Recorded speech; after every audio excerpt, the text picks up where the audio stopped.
Hi, this is Father Bill here in Austin, Texas. I am an alcoholic in long-term recovery, also an Episcopal priest, and I want to welcome you to the podcast.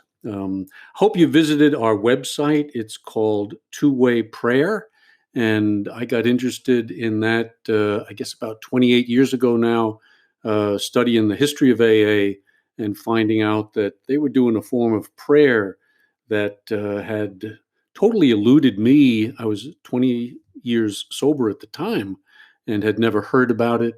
And it truly changed my life. Just did a web recording of this on our podcast for a workshop I did in Louisiana. Had 150 people turn up for that month or two ago.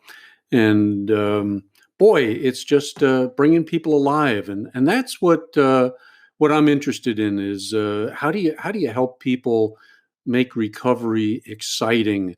And I think, and that's what this episode is going to be about. We're doing this series on Carl Jung and AA. It's a little bit outside of my comfort zone, but I'm trying not to let that stop me because I want to go into some areas that don't get talked about much in meetings. And Dr. Bob said, don't mess this thing up with a lot of Freudian stuff and all that good stuff. So AA is spiritual, and but most of us have also done a lot of inner work, psychological work, in-depth work. If you're going to stick around for a long time and get beyond some of the basics, you're going to have to go inside and find places deep within ourselves that need to be explored. And that's what I want to do in this series. We started the first one on Wilson writing his letter to Carl Jung. He had been sober some 25, 30 years, and he felt like he owed a debt to Jung. And so Wilson wrote a letter in I think it was 1960, and expressed to him some of the history of the role that Jung had played in the foundations of Alcoholics Anonymous, particularly through a man by the name of Roland Hazard. And he told him what had happened to Roland, how he had been a patient of his, and yet he failed. He relapsed after having spent some time with the great psychiatrist. He failed, and then he went back to Jung, and Jung sent him on a spiritual journey. He said to him, "I can't help you anymore, but alcoholics of your type can sometimes respond to a deep psychic change, a spiritual experience of the very deepest nature." And what he was talking about there was a change at depth. And that brings us to the subject of this podcast, which is on the unconscious. I want to explore a little bit of what the unconscious is, the role that it plays first in the illness, and then in some later episodes, the place that the unconscious plays in our recovery, and most specifically in our two-way prayer. Um, so we will get to that, but so there goes Roland. He's been sent on a mission to find recovery through spiritual practices, and he joins the Oxford group, wherein he does become sober, and opens himself up to an experience of the sacred. Let's call it, where the sacred can enter his life and change it. Um, so you know, with the unconscious, there's a lot of talk about alcoholism being a brain chemistry illness, and I buy into a lot of that. But if you follow Jung, you're gonna see that he's not just talking about the brain; he's talking about the mind. And the big book says that our problem is in the mind. Now, the brain chemistry stuff opens us up to become addicts. That the dopamine and all of those factors, they play a role, and I'm a strong believer in that. That's part of the physical allergy that the big book talks about. But what has always interested me a lot more than the physical allergy, I mean, to me, either you got it or you ain't. And you drink and try to drink successfully enough, and that's how you determine whether you got it or not. That it triggers that reaction inside. But much greater interest is people like myself and perhaps yourself who have tried getting sober. We wanted to not drink, and yet this is where the second part of that illness came in, and that was the obsession of the mind. So the big book says the problem is in the mind, not in the brain, but in the deeper parts of the mind. And this is where Jung, I think, comes into play. Uh, to find an access into those deeper recesses of the mind and to see what is going on there. Now, uh, the discovery of the unconscious is only about 100 years old. I mean, it's not much older than AA itself. Is back in 08, 10, 15, in those years when Freud and Jung were working together, that they began to discover there's another whole part of the mind. And Jung said, he had like two personalities. Personality number one, which acted in one manner, and personality number two, he labeled it, a very different personality. One that, in his case, really wanted him to become whole, wanted more for him. Um, it was that, I would call it God consciousness. He calls it the self, but it's that part of us that is deep inside that we access, I believe, through two-way prayer. So what Jung made a statement that I kind of like. He said, "Until you make the unconscious conscious, it will direct your life, and you will call it fate. Unless until you make the unconscious conscious, it will direct your life, and you will call it fate." Now, in my own meager studies of the unconscious, it's obvious it's 95% of our mind is unconscious. And let's start with the addiction part. This is where the restless, irritable, and discontent starts to really manifest itself in moods, in emotions, in voices that come to me and direct me and take me places I shouldn't go. Let's look at this in terms of this is the way I approach it, the meaning of unmanageability. See, to me, unmanageability has always meant the obsession of the mind, that part of the mind, which is unconscious, that is driving me back to doing the very thing that I don't want to do. Uh, Paul must have been an addict. St. Paul, said, the good that I would do, I do not do. The evil that I would not do, I do. Who will save me from this madness? See, I mean, that's step one. That experience of unmanageability. That there are voices. There's a part of my mind that's self-destructive. Some people look at alcoholism as a slow form of suicide, and I think you can make a really good case for that for any addiction. That this addiction stuff is killing me. And a part of me wants to live, personality number one. Part of me wants to die, personality two. Um, a way that I found really helpful to introduce people to this, and that's what I want to do in this particular episode. I hope it works, because it's kind of a stretch, but I'm going to do it anyway. But for many years, when I was an alcohol and drug counselor, I did an exercise, and I called it the empty chair. It was based on some of the work of Fritz Perls.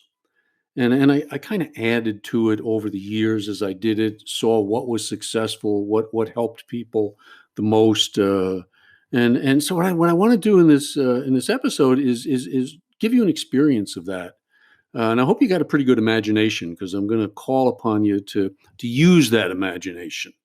So what I would do is, I would choose somebody who had been in treatment for maybe about 3 weeks or so that they had turned a corner, were doing well, had made some relationships with people in the treatment center, in the group that they were with, that they had started to open up a little bit.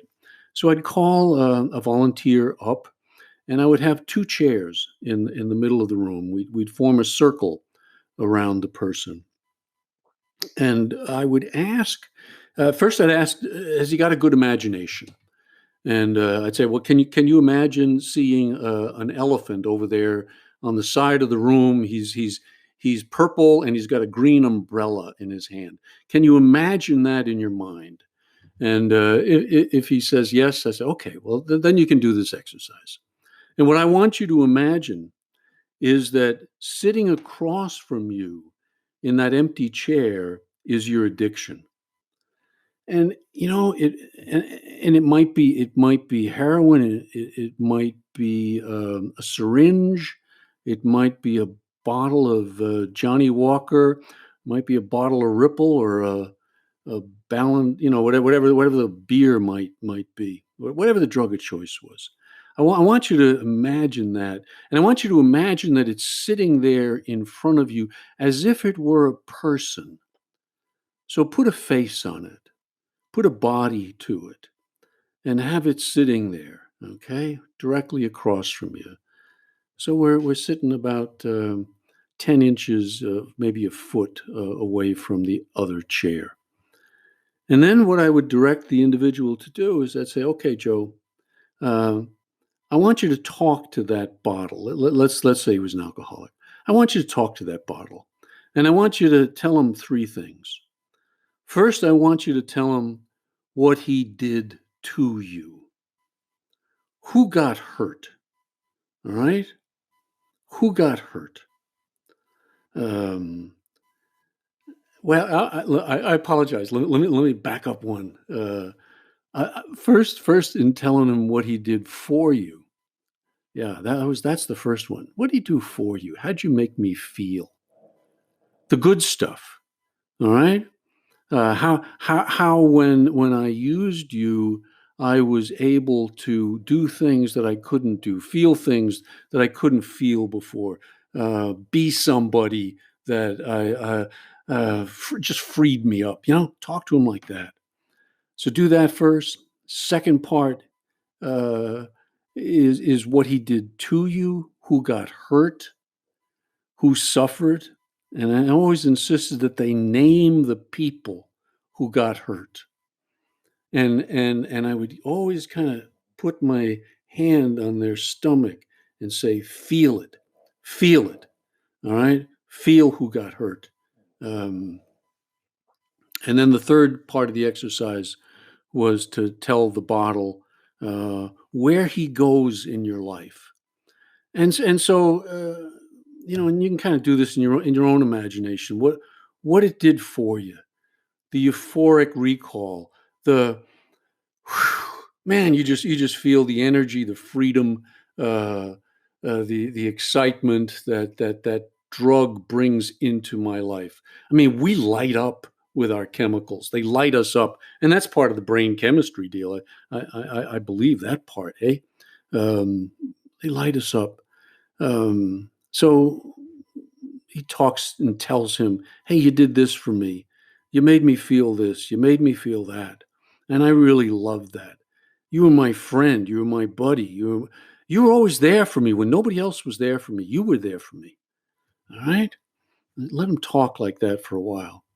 And then we do the switch. What did he do to you? And now the mood shifts. And what's starting to happen here is the unconscious is starting to go to work. All right.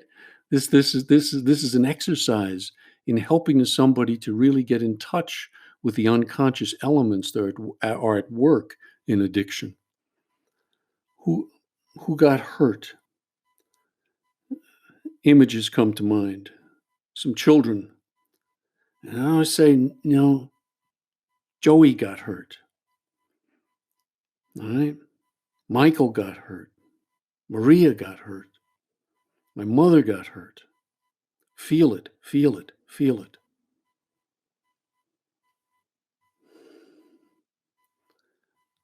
Invariably, they get to themselves. I got hurt. Feel that. All right, feel that. The third part of the exercise is when I then tell them to talk now to the bottle and tell him where he or she is in your life. Sometimes, particularly with heroin addicts, I find some real sexy stuff going on there. It's like she's my lover, you know. But tell him or her where they're at in your life right now. And generally, they'll say things like, "Get the hell out of here! You've screwed me up. I'm done with you. Our relationship is over. Get out. Get out." And as soon as they are really feeling that and getting into some of that emotion, I'll then ask them to change places. And they get up and they then take the chair that was filled by the drug. And I ask them then to assume the personality of the addiction, become the bottle, become the syringe, become the line of cocaine, whatever it might be. Become that. Feel it.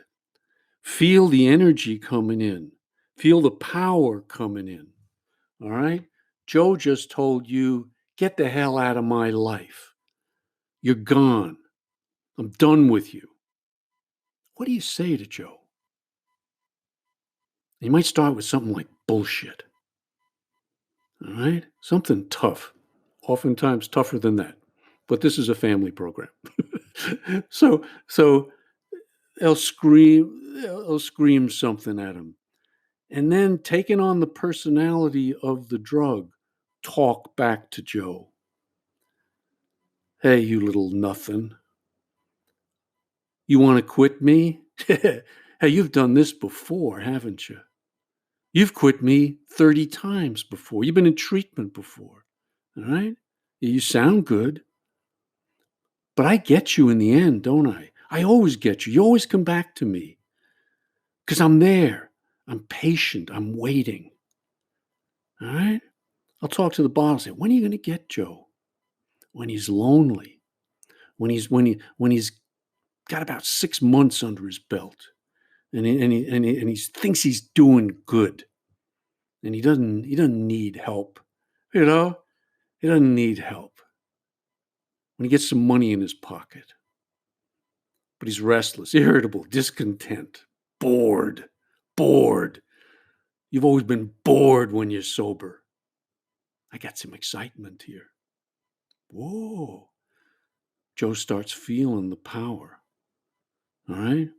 Are you going to get him? I'll say to the bottle. You're damn right I'm going to get him. I'm going to get him.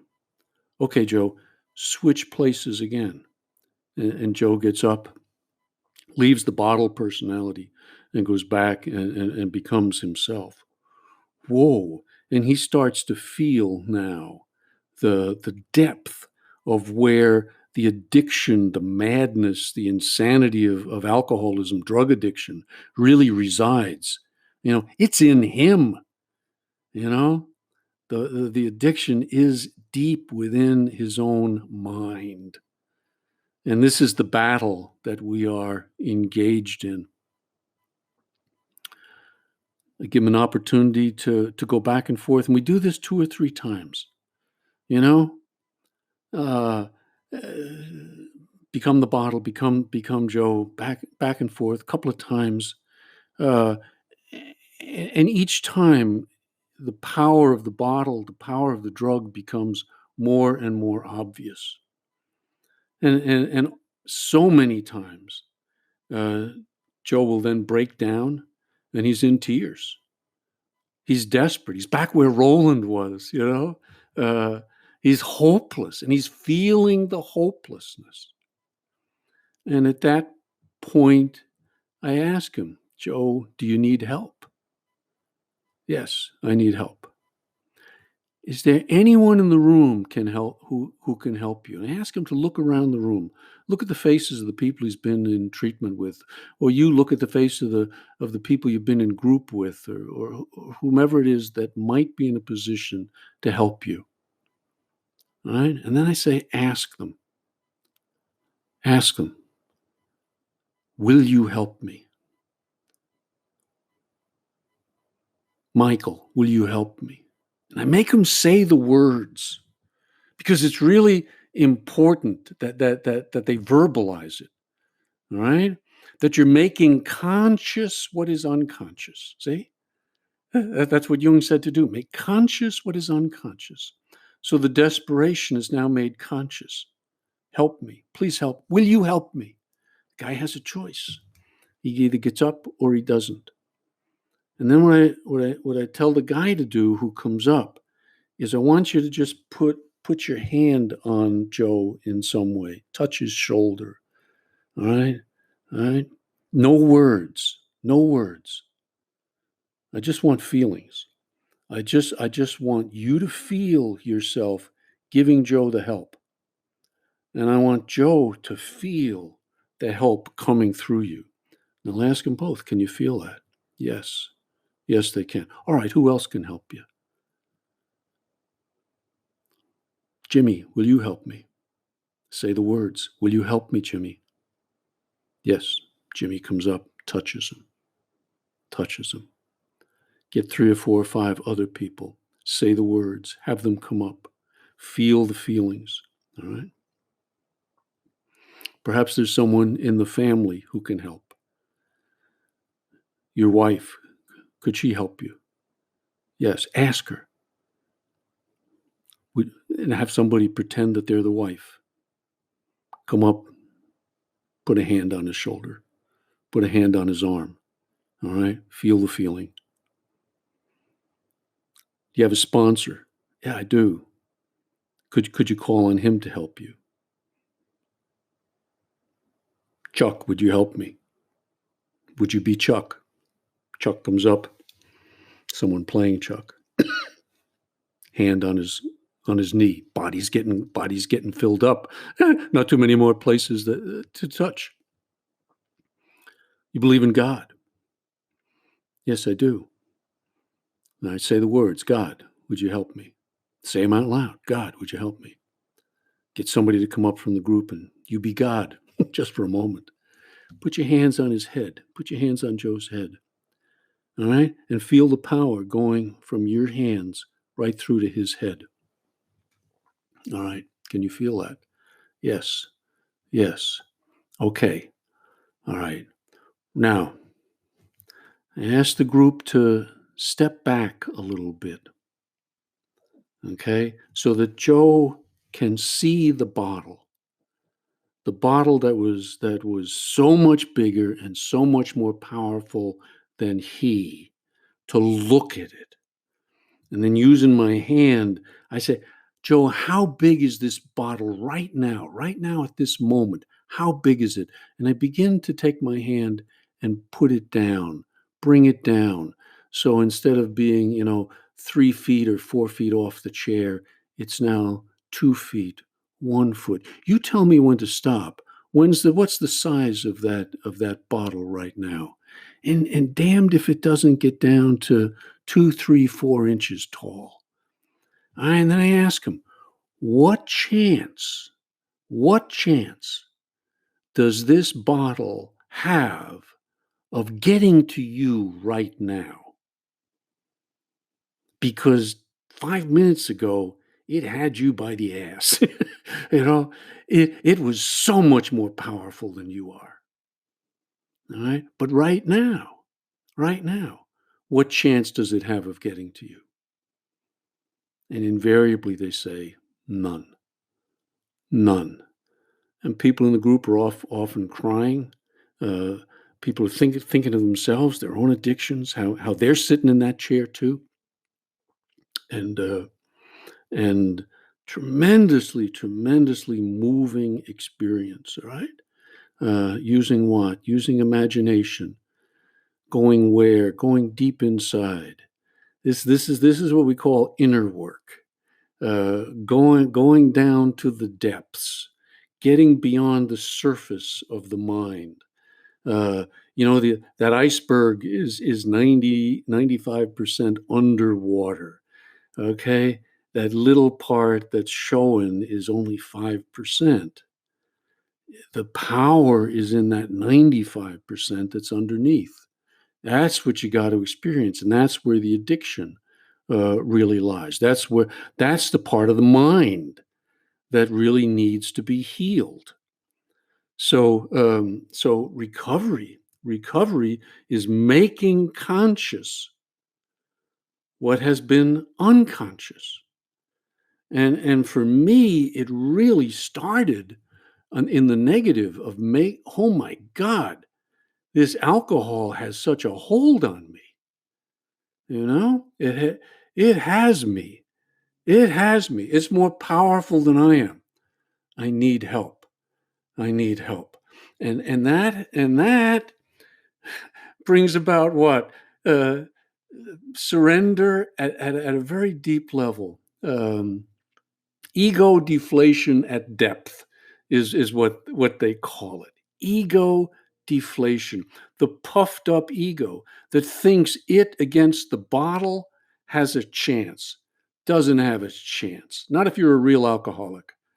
Some people can quit, some people can moderate, but if you're in the category of the real alcoholic who's tried this thing and failed, what Jung said is you need a psychic change, a spiritual experience of the deepest nature that begins the process, okay, of opening you up, killing the self, the old self, and creating a new one. And for us, I think it starts with that land between steps 1 and steps 2. We don't have a name for it. Step 1.5. It's where you move from hopelessness to hope. And the darker it is, the more powerful even the smallest bit of light may be. So this is kind of the negative side of the unconscious. That there's some deep stuff down there, and if we don't get a hold of it, it's going to get a hold of us. I mean, that's my belief. When I started getting honest, that a part of me wants to drink, a part of me feels this, a part of me feels that, a part of me thinks this is all BS. Start getting honest with that stuff, then you start making some progress. All right. As long as you're being dishonest, you're not going to go too far. So in the next episode, I want to kind of go in a little bit deeper on how we're structured, how the unconscious is structured, and how it is we can go ahead and make it conscious. So hope this thing has been helpful for you. It kind of went in a direction that taking a little risk there, but I hope it helped. So go to the website, check us out. Love to hear from you. You can write to me at twowayprayer@gmail.com. God bless. Keep coming back. Don't take that first drink. Bye-bye.